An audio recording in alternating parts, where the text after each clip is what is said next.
A rewiring job involves replacing existing electrical wiring in a building.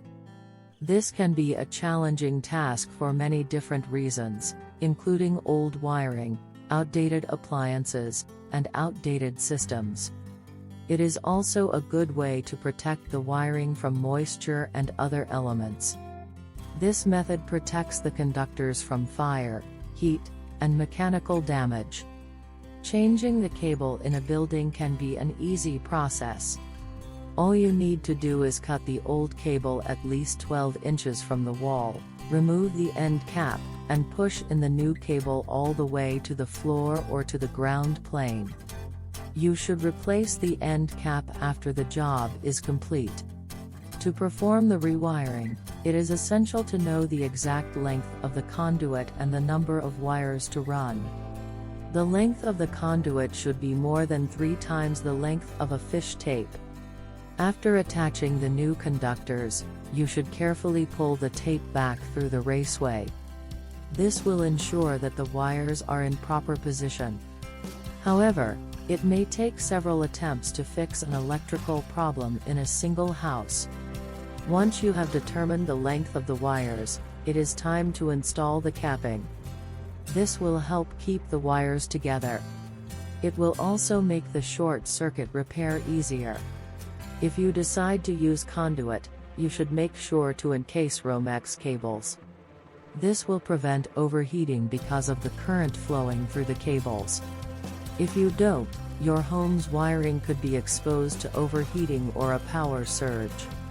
When it comes to installing electrical wiring in a building, you need to be very careful. You must be sure not to touch the walls with your conduit.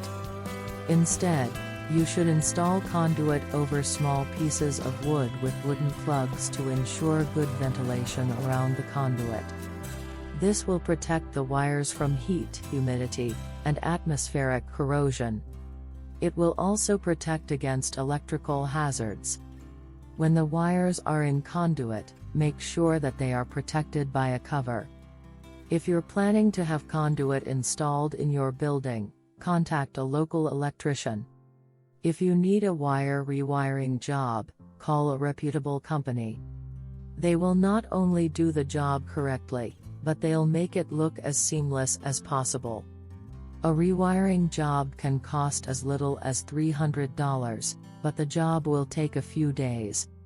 If you're remodeling a building, you might want to consider getting it rewired a few years before it becomes too expensive. A rewiring job involving conduit should be carried out by a qualified professional. It's not enough to simply rewire the wiring. You need to know what kind of wire you're using and where it's going. The same goes for gas pipes. If the pipes are in the same room, gas pipe-based rewiring is preferable.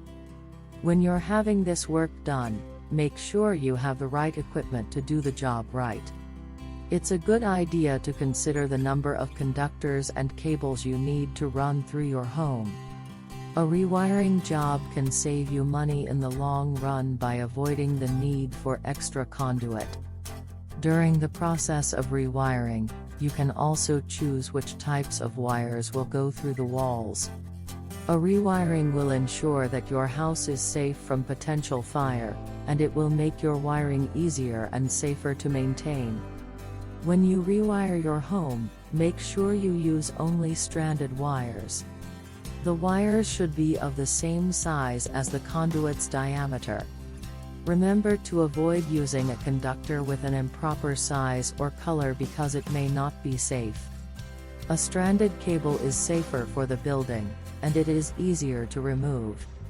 In this way, you can get a professional electrical rewiring job done in less time and with less hassle. You can also rewire your home with conduit. A rewiring will allow you to install the new wire in the same location. Depending on the size of your house, you can use a different conduit type for different rooms. If you have multiple walls, you can use 2 types of copper. You can even add a new copper piping system in the basement. The rewiring will also improve your electrical safety.